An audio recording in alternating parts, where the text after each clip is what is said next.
말씀 마태복음 26장 47절부터 56절까지 보도록 하겠습니다.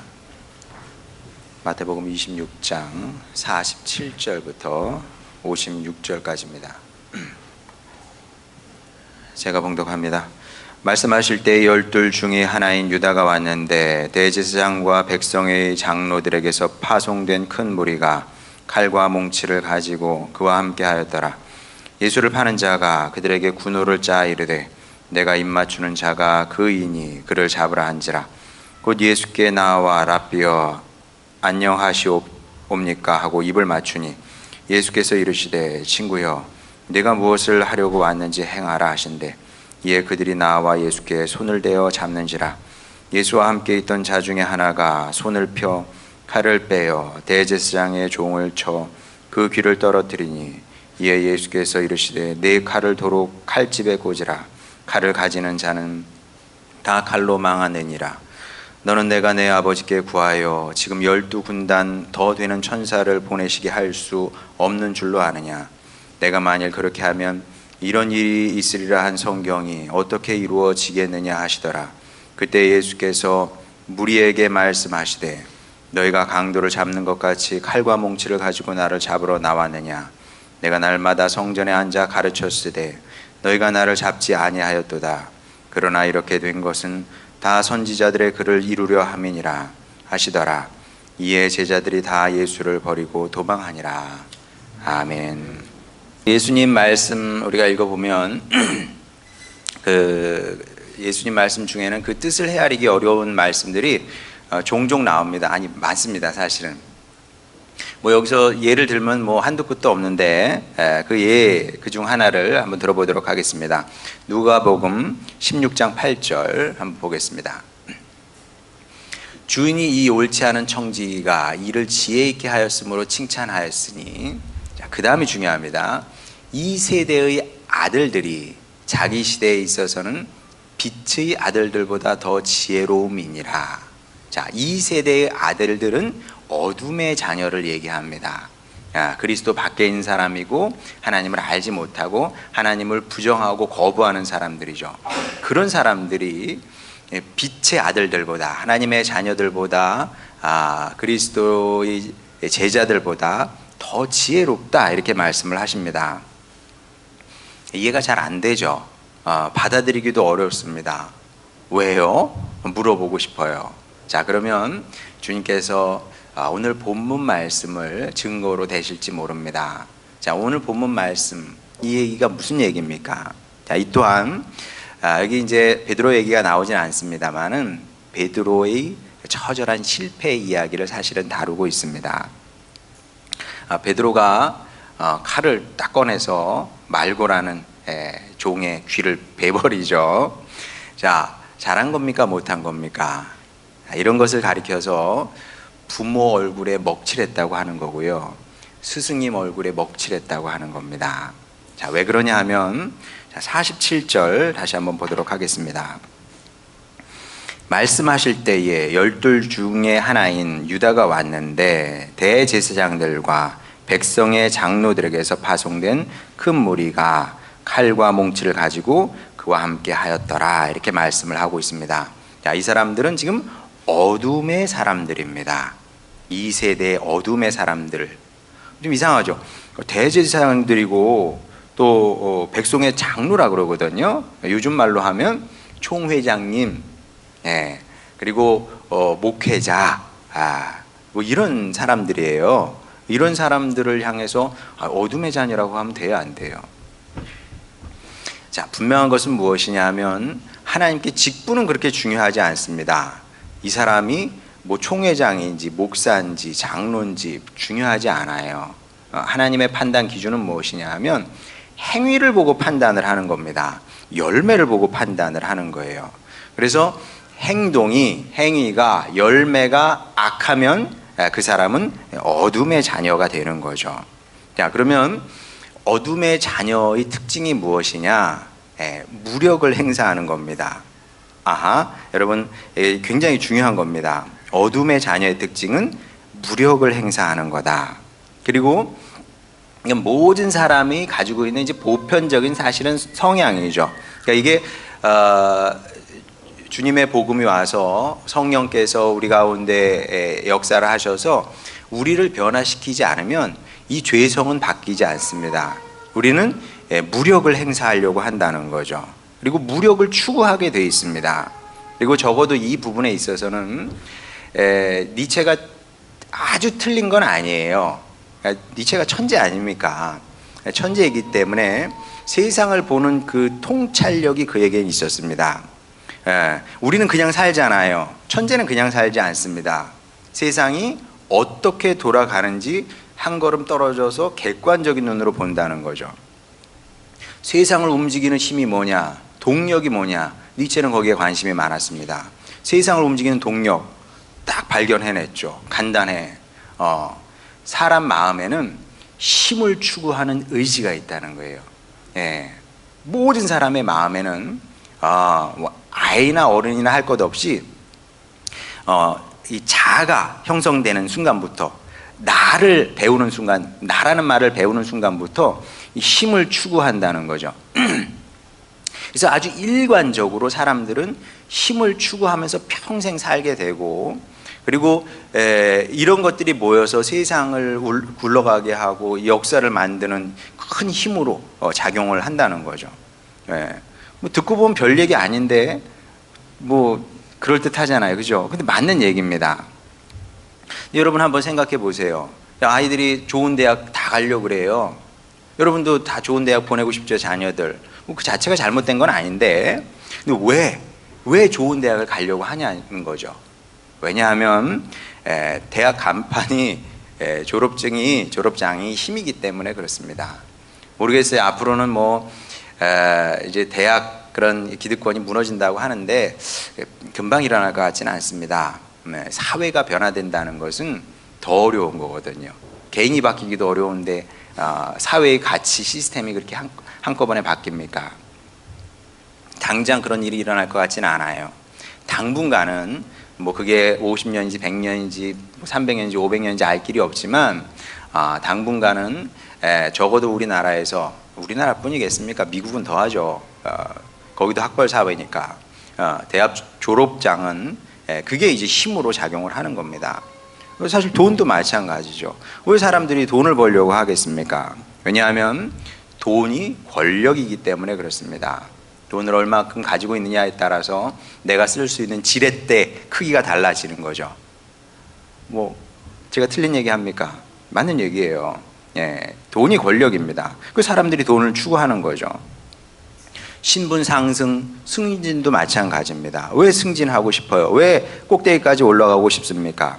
왜냐하면 자리가 부여하는 힘이 있거든요. 거기 올라가면 내가 쓸 수 있는 힘이 있어요. 그래서 내가 더 많은 사람을 부릴 수 있고, 그리고 내 앞에서 사람들이 굽신굽신 할 수밖에 없죠. 나는 인사권자니까 막대할 수 없는 겁니다. 그러니까 이제 높은 자리까지 올라가려고 하는 거죠. 이런 사실을 알기 때문에 사람은 내나 말 것 없이 힘을 더 가지려고 하고 추구할 수밖에 없다는 거죠. 그리고 내가 힘을 쟁취하는 순간 그거를 어떤 방식으로든 보이려고 하고 쓰려고 합니다. 비근한 예로 국회의원 중에 가끔 이렇게 좀 실수하는 분들이 있잖아요. 술을 좀 과하게 드셨어요. 그러면 집에 가서 주무셔야 되는데 뭐 어떻게 또 논쟁이 붙기도 하고 그러잖아요, 술자리에서. 그럼 벌떡 일어나서 당신 내가 누군지 알아? 뭐 이렇게 되는 게 이제 또 다 이렇게 동영상으로 찍히는 거죠. 근데 너무 욕하지 마시기 바랍니다. 왜냐하면 사람이 다 거기서 거기에요. 우리도 예수님 안 믿고 거기까지 올라가면 분명히 그랬을 겁니다. 당연히 그렇겠죠. 왜? 여러분 거기까지 가기가 쉬워요? 쉽습니까? 어렵습니까? 아무나 못 돼요. 국회의원 아무나 됩니까? 전국 300명이에요. 300등 안에 들어야 돼요. 그거 다 못해서 안달인데 내가 최선을 다해서 정말 최선을 다 잘하니 못하니 그건 나중 문제고 정말 인생을 걸고 거기까지 간 겁니다. 자기의 삶을 걸고 거기까지 간 거예요. 최선을 다해서 노력해서 거기까지 갔어요. 자신의 지혜, 지식, 동원할 수 있는 모든 것들 다 동원해가지고 거기까지 갔는데, 그래서 힘을 얻었는데, 쟁취했는데, 그걸 쓰고 싶지 당연히 안 쓰고 싶겠습니까? 보이고 싶겠죠. 배지, 금배지 달고 다니고 싶은 거예요. 이거 봐라, 금배지. 우리도 충분히 그럴 수 있다는 겁니다. 자, 그리고 실제로 이제 이런 것들을 우리가 일상에서 늘 경험하는 일이죠. 이게 뭐 상식적인 일이고 일상적인 일이고 그렇다는 겁니다. 자, 그리고 그래서 이제 본문에 등장하는 대제사장들, 장로들도 마찬가지였다는 겁니다. 이 사람들에게는 힘이 있어요. 사람을 부릴 수 있었고, 그리고 부리는 사람들은 칼을 가지고 있었고 몽둥이를 가지고 있었습니다. 그리고 합법적인 차원에서 그걸 쓸 수 있는 사람들이었던 거죠. 그러니까 칼을 가지고 있다고 해서 아무나 합법적으로 쓸 수 있는 건 아니잖아요. 그렇죠? 써도 되는 사람이 있고 쓰면 안 되는 사람이 있는데, 대제사장, 장로들 이런 사람들은 쓸 수 있고 써도 되는 사람들, 그러니까 무마할 수 있는 사람들, 그런 힘을 가진 사람들 아닙니까? 그러니까 주저없이 그 무력을 사용했던 겁니다. 아주 자연스러운 일인 거죠. 나에게 힘이 있고 써도 되고 그러면 써야지 당연히, 뭐 이렇게 되는 겁니다. 자, 그러면 이런 상황에서 우리 빛의 자녀들, 하나님의 자녀들은 어떻게 행동을 해야 되느냐, 이것이 중요한 거죠. 어떻게 대응해야 되겠습니까? 자, 좋지 않은 예지만 한번 보도록 하겠습니다. 50절. 예수께서 이르시되 친구여 내가 무엇을 하려고 왔는지 행하라 하신대. 이에 그들이 나와 예수께 손을 대어 잡는지라. 예수와 함께 있던 자 중에 하나가 베드로예요. 손을 펴 칼을 빼어 대제사장의 종을 쳐 그 귀를 떨어뜨리니. 자, 이게 이제 이런 걸 보면서 예수님께서 이런 사실을 아시고 그런 말씀을 하신 겁니다. 어떤 점에서 어둠의 자녀들이, 이 세대의 어둠의 자녀들이 하나님의 자녀들보다 지혜롭다 그런 거죠. 그러니까 하나님의 자녀가, 성도가 종종 이렇게 어리석은 행동을 한다는 겁니다. 왜 그러냐 하면 사람은 기본적으로 일관적이어야 됩니다. 그리고 사람은 일관적으로 살아야 뭔가 할 수가 있어요. 그렇지 않습니까? 그래도 한 우물을 파야 뭐가 나오는 거죠. 한 우물을 쫙 파야. 그리고 인류 역사가 사실은 그걸 보여주고 있는 겁니다. 성도건 성도가 아니건 간에 한 우물을 파야 뭐가 나오는 거거든요. 근데 그리스도 밖에 있는 사람들은 일관적으로 살아요. 일관적으로 힘을 추구하고 힘을 얻으려고 한다는 겁니다. 자, 반면에 성도는 그렇지 못한 경우가 종종 있다는 거죠. 어떻게 해요? 어둠의 자녀를 따라갑니다. 참 신기하죠? 교회 밖에 있는 사람들이 우리를 따라오는 경우는 극히 드뭅니다. 그런 일은 거의 없다고 봐야 돼요. 근데 이상하게 성도는 교회 밖에 있는 사람들을 보고 따라한다니까요. 주님 보시기에 속 터지는 거지. 야, 어떻게 저들이 너희를 따라와야지 니네가 저 사람들을 따라가냐? 그 있을 수 있는 일이냐? 오죽하면 예수님께서 우리가 지혜롭지 못하다고, 이게 사실은 기분 나쁜 얘기거든요. 기분 나쁜 얘기야. 쉽게 얘기하면 어떻게 생각해 보면은, 제가 우리 딸들 아들 앉혀놓고 너는 어떻게 옆집에만도 못하냐, 그 얘기거든요 지금. 근데 우리가 들을 필요가 있다. 예수님께서 우리에게 우리 마음을 아프게 하고 고통스럽게 하려고 이런 말씀을 하셨겠습니까?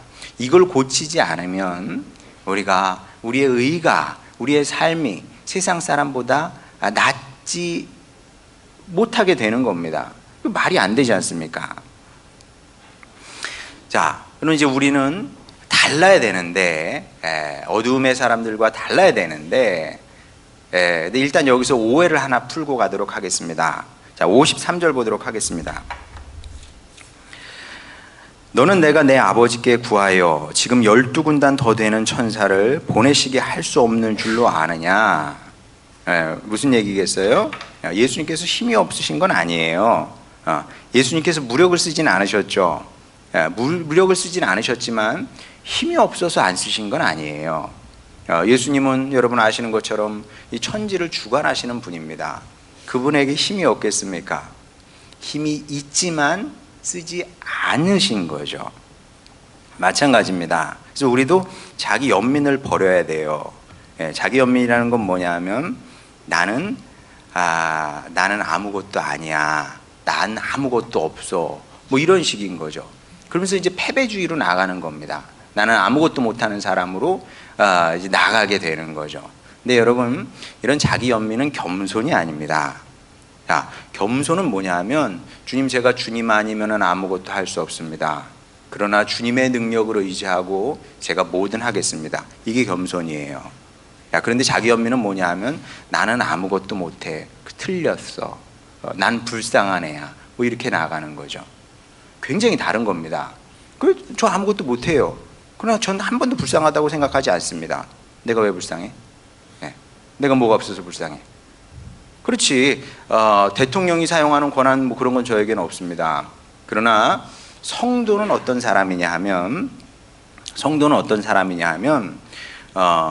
천지 창조의 능력, 부활의 능력을 주님 안에서 함께 누리는 사람이 성도인 거예요. 이게 하나님의 백성이고 하나님의 자녀의 권세인 겁니다. 자, 그리고 세상 사람들이 알지 못하는 힘과 권세가 우리에게 있는 겁니다. 있는 거예요. 그리고 주님께서 언제든지 그걸 가지고 우리를 도우시기도 하고 구원하시기도 하고 우리의 길을 여시기도 하고 뭐 이렇게 하는 겁니다. 다만 그 힘과 권세의 특성이 좀 남다르기 때문에 우리가 세상 방식으로 쓰지 않을 뿐이에요. 칼 들고 휘둘리면서 살지 않을 뿐이지 누구보다 강한 능력과 권세를 가진 하나님의 백성이 우리 성도라는 거죠. 그런데 세상 사람들의 방식으로 쓰지 않을 뿐이라는 겁니다. 자, 그러면 왜 안 쓰냐? 왜 안 쓸까요, 우리는? 그 쉬운 건데 그걸 쓰면 제일 좋거든요. 편한 건데 왜 안 쓰냐? 52절 보도록 하겠습니다. 이에 예수께서 이르시되 내 칼을 도로 칼집에 꽂으라. 칼을 가지는 자는 다 칼로 망하느니라. 이래서 우리가 칼이나 이 몽둥이를 휘두르지 않는 겁니다. 자, 사무엘하 22장 26절부터 27절까지 한번 보도록 하겠습니다. 자비한 자에게는 주의 자비하심을 나타내시며 완전한 자에게는 주의 완전함을 보이시며 깨끗한 자에게는 주의 깨끗함을 보이시며 사악한 자에게는 주의 거스름을 보이시리라. 자, 이게 무슨 말씀이에요? 너희가 뿌린 대로 거둔다, 그런 말씀입니다. 그러니까 여러분, 힘 가지고 힘쓰는 사람들 부러워하지 마시기 바랍니다. 내 손에 칼이 들려있다고 해서 칼을 휘두를 생각하면 안 돼요. 여러분, 우리에게 주어진 모든 것은 사람을 살리기 위해서 써야 되는 겁니다. 내게 칼이 들려있어요? 그걸 가지고 뭘 할 거예요? 요리를 해야지. 요리를 해서 다른 사람을 먹이고 살리고 구원하는 일을 해야지. 그걸 가지고 휘두르면 되겠습니까? 근데 사람들은 뭔가 하여간 나에게 가지고 있는 걸 가지고 사람을 죽이고 찌르고 상처를 입히고 이런 일에 얼마나 열심인지 몰라요. 뭐 사실 우리 말도 사실은 마찬가지입니다. 우리 말 가지고 우리 말이 사실 말씀으로 천지를 창조하셨잖아요. 그 말씀의 능력을 우리 입에 주신 겁니다. 그러면 이 말 가지고 우리가 뭘 해야 되겠습니까? 뭘 해야 돼요? 사람을 살리는 역할을 해야 되거든요. 사람에게 힘을 주고 용기를 주고 주님의 말씀을 전해주고 이래야 되는데 말 가지고 우리가 사람을 찌를 때가 얼마나 많아요. 사람을 아프게 하고 슬프게 하고 못된 말 하고 싶지. 밉상이 왔어. 좋은 말이 나옵니까? 막 그냥 하거든요. 막 내가 하고 싶은 말 막 해. 칼을 휘두르는 거예요. 비아냥거리는 말. 당하는 사람은 너무나 당황스러워서 뭐 어떻게 할지도 못해. 그냥 비아냥거리면 상처가 와서 팍 박히게 되는 거죠.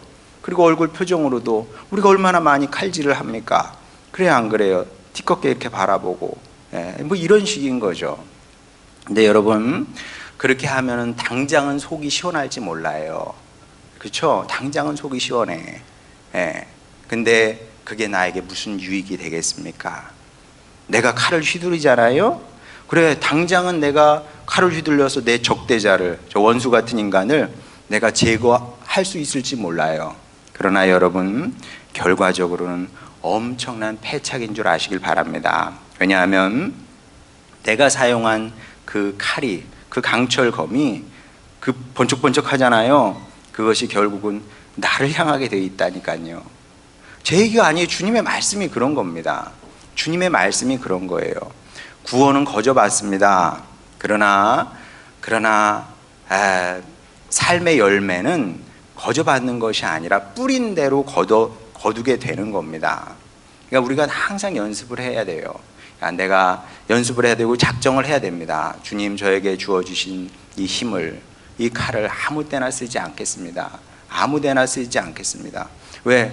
내가 아무 데나 쓰고 사람 죽이면 그게 마지막 날에 내 목을 겨눈다니까요. 진짜로. 내가 사람 한번 노려봤어. 주님께서 그럼 마지막 날 너를 노려보는 거 아닐까?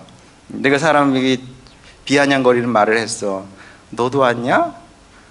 그 천국에 갔을 때, 여러분 천국 갔을 때 너도 왔냐? 그러면 어떨 것 같아요? 네. 아니면 모른 척 한다든지. 그러면 여러분 마음이 어떨 것 같습니까? 그런 거거든요. 자, 이것이 하나님 세계의 질서이고, 그래서 하나님은 공의의 하나님인 겁니다. 뿌리지 않은 것을 거둬들일 수는 없어요. 뿌렸으면 뿌린 것을 내가 거두어 드리는 겁니다. 그래서 우리는 잘 살아야 돼요. 잘 살아야 됩니다. 아름답게 살아야 되고요. 선하게 살아야 되고요. 착하게 살아야 되는 겁니다. 심지어 악한 사람에게조차도, 악한 사람 밉죠. 밉지만 그 사람을 보고도 웃어야 되고, 그 사람에게도 축복하는 말을 해야 되고, 이렇게 살아야 된다는 거죠. 왜? 그래야 내가 나중에 거둬들이는 것도 그런 거지. 내가 악을 뿌리고 어떻게 선을 거둬들일 생각을 하겠습니까? 그래서 성도는 절대 어떤 종류의 무력이든 폭력이든 이런 걸 사용하면 안 된다는 거죠. 자해행위이고 패망의 길이다. 자, 이와 함께 우리가 힘자랑을 하면 안 되는 또 다른 이유가 있습니다. 54절 보겠습니다. 내가 만일 그렇게 하면, 폭력을 행하면, 무력을 행사하면 이런 일이 있으리라 한 성경이 어떻게 이루어지겠느냐 하시더라. 이것도 굉장히 중요한 말씀이죠. 무슨 얘기예요? 예수님도 아셨어요. 가장 쉬운 길이 무력과 폭력을 행사하면 되는 겁니다. 제가 누차 얘기하지만 사람 하나 바꾸는 건 일도 아니에요. 하나님께서 전기 몇 번만 사용하시면 된다니까요. 처음에 100볼트짜리 한번 딱 사용하고, 처음에는 손끝에다가 찌릿하면 돼요. 펑 튀면서 손톱이 툭 튕겨나가겠죠. 진짜 튕겨져 나갑니다. 여기 끝에서 터지면 나 있어 없어? 나 믿을래 안 믿을래? 믿겠어요 안 믿겠어요? 뭐 의지 강한 사람은 난 못 믿겠어요. 그럴 수 있어요. 단계를 높여가면 돼요. 단계를 높여가고 그렇게 힘을 보이시면 되는데, 누차 말씀드리지만은 하나님은 힘과 무력으로 당신 뜻을 이룰 생각이 없으셨다. 처음부터 그렇게 결심하고 결정을 하셨던 것 같아요. 그래서 저는 우리 하나님이 멋지고 좋아요. 왜냐하면 이게 진실이니까. 그리고 우리도 그런 진실을 닮아가야 되지 않겠습니까? 진실하게 살아야죠. 거짓말쟁이로 살면 안 되고, 가면을 쓰고 살면 안 되고요.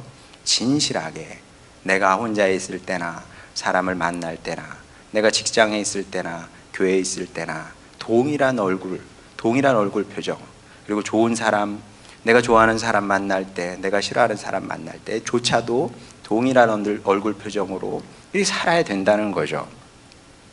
왜냐하면 하나님께서 진실하신 분이고 진실함으로 세상을 구원하기를 원하셨던 거죠. 예. 물론 이제 우리는 그런 것들이 너무 복잡하고 어려워. 아유, 뭐 어렵다. 그냥 간단하게 하세요. 힘과 무력으로 하면 될 일인데 마음에 진짜 안 드네. 우리 마음에 안 들 수는 있어요. 하지만 저는 그렇게 생각을 합니다. 어느 순간에 제가 그런 생각을 했어요. 저도 하나님이 다 마음에 들었던 건 아니잖아요. 그런 이제 불의 시간을 건너왔습니다. 뭐 이렇게 어렵게 세상을 만들어 놓으셨냐. 네. 세상 질서는 아주 간단하거든요. 그러면 이해하기도 좋고 따라가기도 좋은데 뭐 이 진실 눈에도 보이지 않는 거 이거 뭐 어떻게 하라고. 자, 그런데 어느 순간 이게 진짜 사랑이구나. 이게 진짜 사랑이고 이게 진짜 정직한 거구나. 그걸 깨닫게 됐고, 그 다음에는 제가 주님 앞에 무릎 꿇었습니다. 어떻게 무릎 꿇었냐면, 주님, 제가 주님의 길이 때로 마음에 들지 않아도 주님의 결정을 존중하겠습니다. 내가 뭘 안다고 깝치겠어요. 제가 뭘 안다고 깝죽거리겠습니까? 주님의 결정이 이거니 제가 주님의 뜻에 복종하겠습니다. 순복하겠습니다. 그렇게 작심을 했습니다. 그리고 우리가 하나님을 아버지라고 부르지 않습니까? 하나님께서 싫대요. 하나님께서 그렇게 살고 싶지 않으시고 그런 방식으로 일하고 싶지 않으시답니다. 그러면 우리 자녀인이 하나님의 뜻에 따라서 하나님의 성품이 그러니까 하나님의 성품, 그 성품을 닮으려고 애를 써야 되고 하나님께서 싫어하시는 것은 우리도 안 하려고 애써야 된다는 거죠. 왜? 우리는 효자효녀니까. 효자효녀로 살고 싶으니까. 자, 그러면 좋아. 여기까지는 무슨 얘기인지 이해가 되었습니다. 근데 문제는 뭐냐면 우리가 사는 세상은 그렇지 않다는 거예요. 무력과 폭력이 판치는 세상입니다. 이런 세상에서 우리가 살아가는 겁니다. 자, 그러면 여기서 우리도 뭔가 방어막이 있어야 될 거 아니에요. 마냥 당하고 살 수는 없지 않습니까? 우리도 싸워야 될 거 아니에요. 뭘 가지고 싸우냐? 뭘 가지고 우리를 방어하고 뭘 가지고 우리도 한번 공격하고 이렇게 하냐는 거죠. 분명한 것은 칼, 총, 몽둥이 이런 건 아니에요. 그럼 뭘 가지고 우리는 싸우냐? 고린도전서 12장 31절 보겠습니다. 너희는 더욱 큰 은사를 사모하라. 더욱 큰 은사가들이 있대요. 그걸 사모하며 살래요. 근데 그건 이제 제껴두고 전혀 다른 얘기를 하는 겁니다. 내가 또한 가장 좋은 길을 너희에게 보이리라. 자, 지금 사도 바울이 승리의 길, 완벽한 승리의 길을 가는 이정표를 보여주겠다는 거예요. 이 길 따라가면 여러분은 100% 이기게 돼 있다. 이런 말씀을 하는 건데 이 이정표의 이름이 뭐겠습니까? 고린도전서 13장 넘어가게 되면 이제 영원한 것을 이야기하죠. 믿음, 소망, 사랑. 우리는 뭘 가지고 싸우는 거라고요? 믿음, 소망, 사랑을 바라보면서 그 길을 걷고 또 믿음, 소망, 사랑 가지고 싸운다는 거예요. 자, 그런데 이제 이렇게 얘기하면 세상 사람들이 들으면 비웃죠. 지금 장난하나? 이렇게 이제 당연히 반응을 할 겁니다. 그래, 비웃은 거리죠. 믿음, 소망, 사랑 가지고 뭘 싸워? 그걸 가지고 이 험악한 세상을 어떻게 이기며 삽니까? 말도 안 되는 얘기죠. 자, 근데 조롱하고 비웃건 간에 그건 우리에게 중요하지 않습니다. 왜냐하면 성도는 어떤 사람이냐면 가장 약해 보이는 것을 갖고 세상 권세와 맞서 싸우는 사람, 이게 성도입니다. 성도는 어떤 사람이라고요? 가장 약해 보여요. 그걸 가지고 세상의 총과 칼과 몽둥이, 검 이런 것과 이제 맞서 싸우는 사람이 성도라는 겁니다. 왜냐하면 일단 예수님께서 그렇게 하셨어요. 우리가 주님이라고 고백하지 않습니까? 주님께서 그 길을 걸어가셨어요. 칼과 몽둥이 들고 사람들이 왔습니다. 제자들에게 너희도 중무장해라 그렇게 하셨습니까? 그게 아니라 가룟 유다를 향해서 친구여, 말씀하시지 않습니까? 친구요. 비아냥 아니에요. 친구예요, 친구. 친구요. 내가 원하는 일을 행하라. 말씀하시지 않습니까? 행하게 두는 거예요. 그리고 예수님은 마지막까지 뭐라고 기도를 하십니까? 저들이 하는 일을 저들이 알지 못합니다. 용서해달라고 기도하시지 않습니까? 그러니까 예수님은 끝까지 사랑으로 싸우셨던 거죠. 예수님의 무기는 사랑이었던 겁니다. 사랑으로 싸우신 거예요. 그럼 예수님만 그랬냐? 우리 믿음의 선조들도 다 이런 방식으로 싸웠습니다. 세상 사람이 보면 너무나 약해 보이는 거야. 저게 무슨 무기가 돼? 저게 무슨 방패가 돼? 근데 그런 걸 붙들고 정말 열심히 진지하게 최선을 다해서 싸웠던 것을 보게 됩니다. 진짜로 열심히 진지하게 최선을 다해서. 그러니까 교회 밖에 있는 사람들이 보면 이해가 안 가죠. 쟤네들 지금 뭐 하나? 이해할 수가 없습니다. 그러니까 여러분, 교회 밖에 있는 사람들이 많이 교회를 비난하고 비판하고 그러잖아요. 알 길이 없어요. 이거는 남녀의 사랑보다 더 비밀한 겁니다. 남녀의 사랑은 내가 한번 해봤으니까 그래도 그게 무슨 세계인 줄 알지. 교회에서 일어나는 일을 아무리 똑똑한 사람이라도 몰라요. 몰라. 그러니 거기에 뭐 너무 귀를 많이 기울일 필요가 없습니다. 물론 무슨 얘기를 하는지는 뭐 들어볼 필요도 있는데 알 길이 없다니까요.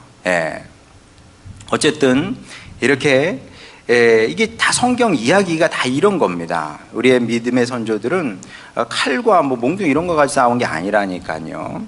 믿음, 소망, 사랑으로 싸웠고, 또 그 말고 약해 보이는 게 뭐가 있습니까? 예배 드리면서 싸웠고, 또 기도로 투쟁했고, 칼질하고 싶으면은 말씀으로 칼질했어요. 말씀의 검으로 주여 저 악한 세력을 주님 제가 이기겠습니다. 이겨서 끝내 저들도 저 악한 세력도 구원해내겠습니다. 말씀으로 이렇게 공격을 했다는 거죠. 자, 그리고 우리 믿음의 조상들은 이런 식으로 하나님 마음에 합한 자가 되었습니다. 이게 굉장히 중요해요. 하나님 마음에 합한 사람, 하나님 마음에 합한 사람. 사실 그 하늘에서 하나님의 음성이 들려오지 않습니까? 내 사랑하는 자고, 내 마음에 합한 자고. 왜? 예수님께서 이 길을 걸어가셨습니까? 그러니까 여러분도 하나님 마음에 합한 자가 되시길 원합니까? 그러면 세상의 방식으로 싸울 생각하지 말고 눈에 보이지 않는 것, 약해 보이는 것, 그러나 성경이 강하다고 한 것, 그러나 성경이 귀하다고 한 것, 그런 걸 붙들고 싸우시기를 바랍니다. 그리고 이 길을 가야 되는 겁니다. 이 길을 가야 영적인 용사가 되어서 하나님의 뜻을 성취하게 되는 거죠. 자, 그런데 여기서도 또 여러분이 오해하면 안 됩니다. 그러면 우리는 세상의 힘과 권력을 거부하는 사람들인가? 아니요, 거부할 필요는 없어요. 힘과 권력이 그게 왜 나쁜 거예요? 힘과 권력은 돈하고 똑같은 겁니다. 돈이 왜 나쁜 거예요? 뭐 좋은 것도 아니지만 나쁜 것도 아니지 않습니까? 그냥 가치 중립적인 겁니다. 가치 중립적인 것. 그래서 하나님께서 여러분에게 힘과 권력을 주실 수 있어요. 돈을 주실 수 있습니다. 아니, 이미 주셨어요. 이미 주셨습니다. 요셉도 보세요. 요셉에게 하나님께서 힘과 권력을, 돈을 다 주셨지 않습니까? 자, 그런데 우리가 반드시 기억해야 되는 것은 무엇이냐 하면 요셉을 요셉으로 만든 게 뭐냐는 거죠. 요셉이 애굽의 총리 대신이 됐으니까 하나님께서 쓰신 겁니까? 그게 아니에요. 그건 하나님께는 중요한 게 아닙니다. 그리고 요셉에게도 중요한 게 아니었어요. 하나님께서 아브라함에게 재물을 많이 허락해 주셨습니다. 많이 재물을 주셔가지고 하나님께서 그를 쓰신 겁니까? 그게 아니지 않습니까? 아시잖아요, 여러분. 그리고 아브라함에게도 아브라함이 힘과 권력을 가졌어요. 근데 그 다음부터 그가 그걸 가지고 무슨 칼질하고 그랬습니까? 그게 아니거든요. 중요하지 않다는 것을 아브라함도 알았다는 거죠. 그러면 아브라함을 요셉 되게 하고 아브라함 되게 한 것은 무엇이냐? 그것은 여러분 아시는 것처럼 주님을 향한 그들의 믿음, 소망, 그리고 신실함, 이 충성됨인 거죠.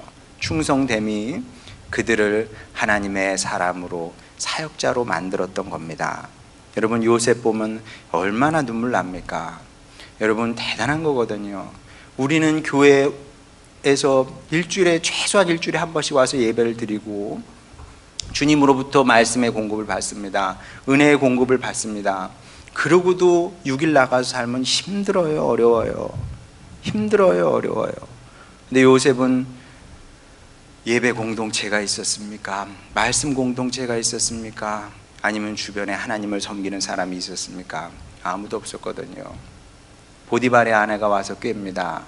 나 이 지긋지긋한 종생활을 벗어날 수 있는 기회 아닙니까? 그리고 이제 19, 20, 그때 이 정욕이 불타는 청춘인데, 궁금하지 않겠어요? 근데 요셉이 뭐라 그럽니까? 내가 어찌 하나님 앞에 이 크나큰 범죄를 저지르겠느냐? 이게 요셉의 고백입니다. 쉬운 거 아니에요. 남이 하면 다 쉬워 보이죠. 근데 이게 어떻게 쉬운 일이겠습니까? 일단 되는 게 없었잖아요. 되는 게 없었어. 하나님께서 나에게 해주신 게 뭐가 있어? 근데 여러분, 신앙생활은 원래 그렇게 하는 거예요. 되는 게 있으면 잘하고 기분 좋아요. 그러면 신앙생활 열심히 하고 헌금도 하고, 되는 게 없어. 그러면 에이씨 그러고 안 할 겁니까? 신앙생활은 그렇게 하는 게 아니라니까요. 신앙생활은 누차 강조합니다마는 날이 좋을 때도 잘하는 거고, 날이 좋으니까 잘하는 거고, 비가 오면 비 오는 대로 잘하는 거고, 천둥 번개가 치면 천둥 번개가 치는 대로 잘하는 겁니다. 요셉은 적어도 이 점에 있어서는 변덕이 죽을 듯 하지 않았다. 하나님께 일관적으로 자신의 믿음을, 소망을, 신실함을 보였던 거죠. 글쎄 모르겠어요. 나중에 천국 가면 저도 한번 물어보고 싶습니다. 할아버지, 그때 어떤 마음이셨어요? 원망 안 하셨어요? 물어보고 싶어요. 아마 원망을 안 했던 것 같습니다. 그렇지 않고서야 그럼 명언이 어떻게 나올 수 있겠습니까? 그러니 여러분, 이게 지혜의 인생이에요. 이게 지혜의 인생인 겁니다. 지혜자는 좋은 것을 보고 이기는 길을 분명히 정하고 그 다음에 일관적으로 그 길을 걸어가는 겁니다. 여러분 이 사실을 기억하시고 평생 변함없어야 돼요. 왔다 갔다 하면 안 됩니다. 평생 변함없이 약한 것 열심히 잘 하시기 바랍니다. 이런 것 가지고 싸우시기 바랍니다. 믿음으로 싸우시고, 소망으로 싸우시고, 사랑으로 싸우시고, 예배로 싸우고, 기도로 싸우고, 말씀으로 싸워내는 여러분이 되시길 바랍니다. 그래서 이게 백전백승의 그 길이 바로 이것이에요. 다르게 이길 수 없어요. 우리는 오직 이렇게만 이길 수 있는 것이고, 그리고 더 중요한 것은 예수님께서 이런 방식으로 하나님 아버지의 선하시고 아름다운 뜻을 이루셨던 것을 보게 됩니다. 그러니 여러분도 이러한 방식으로 이기며 사는 인생을 사시고, 여러분을 향한 하나님의 선하시고 아름다운 뜻이 있습니다. 그 모든 아름다운 뜻을 모두 다 이루며 살아가는 여러분 모두가 되시기를 주님의 이름으로 축원합니다. 우리 찬양 부르고 기도하도록 하겠습니다.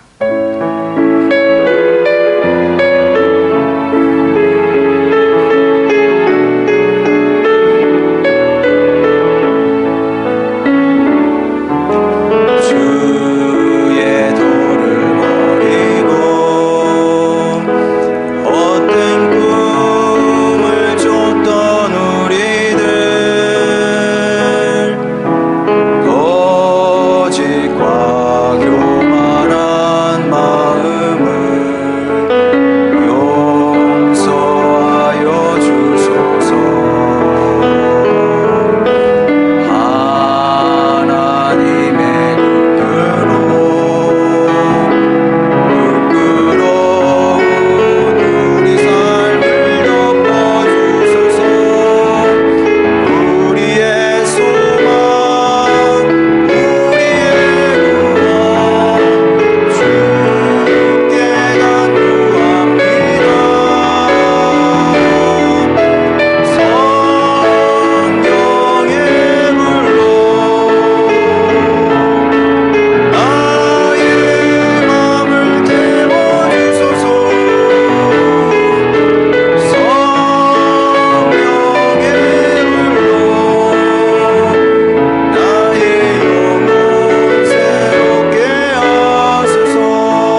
기도할 때 우리 자신을 먼저 봤으면 좋겠습니다. 베드로의 실패는 사실 우리의 실패를 말합니다. 누구나 다 마찬가지거든요. 힘이 있으면 쓰고 싶은 게 사람의 마음입니다. 그리고 그것으로 자꾸 문제를 해결하려고 합니다. 그런데 그래서 되는 것은 아무것도 없습니다. 우리가 결심하고 결단해야 됩니다. 주님, 제가 칼을 휘두르며 살았습니다. 제가 못된 말 많이 했습니다. 못된 행동도 많이 했습니다. 본인은 아니었지만 돌아보면 사람을 죽이는 일이었고, 사람 마음에 아픔을 주는 일이었고, 사람 고통을 주는 일이었습니다. 주님, 제가 다시는 이렇게 살지 않겠습니다. 주님, 약한 것 가지고 싸우겠습니다. 믿음으로, 소망으로, 사랑으로 싸우겠습니다. 억울하면 예배 자리에 나와서 기도하겠습니다. 하나님, 저 억울합니다. 저 슬픕니다. 그런 방식으로 싸우겠습니다. 또 주님의 말씀으로 싸우겠습니다. 주님, 그래서 끝내 이기게 하여 주시옵소서. 예수님의 방식으로 이기며 살겠습니다. 또 그렇게 주님의 뜻을 이루는 주님의 용사가 되겠사오니 아버지 하나님, 저를 축복하여 주시고 이 일에 승리할 수 있도록 성령의 능력을 허락하여 주시옵소서. 이런 기도 제목으로 주님께 나아가도록 하겠습니다. 기도하시겠습니다. 아버지 하나님, 우리는 주님의 자녀들입니다. 아버지, 주님의 자녀들이기 때문에 주님의 길을 가야 하고 또 주님을 닮은 사람이 되어야 됩니다. 아버지 하나님, 주여, 이 자리에 나와 예배드리는 백성들이 아버지 하나님, 이 시간 결심하고 결단하게 하여 주시옵소서. 내 힘으로 살지 않겠습니다. 결심하게 하여 주시옵소서. 내가 가진 것으로 내 방식으로 이기기를 원치 않습니다. 결심하게 하여 주시고 아버지, 주님의 방식으로 이기는 것을 배워가게 하여 주시옵소서. 아버지 하나님, 약한 것을 소중히 여기게 하여 주시옵소서. 아름다운 것을 추구하게 하여 주시고 주님께서 옳다 하신 것을 아버지 추구하며 살기를 원하나이다. 그렇게 아버지 하나님, 선하고 아름다운 것을 이 땅에서 뿌리며 살게 하여 주시옵소서. 선하고 아름다운 씨를 뿌리며 살게 하여 주시옵소서. 아버지 하나님, 주여, 그리함으로 말미암아 예수님의 진실한 제자가 되기를 원합니다. 아버지, 세상의 제자가 되지 않게 하시고 주님의 제자로 주님을 닮은 사람으로 이 땅을 살기를 원하오니 아버지 하나님, 축복하여 주시고 그런 구원의 역사를 우리에게 허락하여 주시기를 원하나이다. 아버지 하나님, 주여, 주님의 용사가 되겠습니다. 아버지 하나님, 요셉과 같은 용사가 되겠습니다. 아버지 하나님, 또한 예언자들과 같은 용사가 되겠습니다. 또한 사도들과 같은 용사가 되겠사오니 아버지, 우리를 변화시켜 주시고 변화된 사람으로 아버지 이기게 하여 주시옵소서. 아버지 하나님, 이랬다 저랬다 하지 않게 하여 주시고 아버지 하나님, 일관적으로 주여 주님의 길을 따라 걸음으로 말미암아 아버지 예수님의 방식으로 이기고 그리함으로 말미암아 주님께서 우리를 높이시고 영광되게 하시는 것을 우리가 보기를 원하오니 아버지 하나님, 하늘소망 교회 식구들 그 영광의 자리에서는 아버지 하나님 은혜를 누리게 하여 주시옵소서. 사랑하는 아버지 하나님, 주님 백성들 결심 결단 일평생 변치 않게 하여 주시고 하여 끝내 이기며 사는 인생을 살아내게 하여 주시고 주님께서 하늘 높이 영광스럽게 높이시는 그런 은혜를 누리는 저희 모두가 되게 하여 주시옵소서. 예수님의 이름으로 기도드렸습니다. 아멘.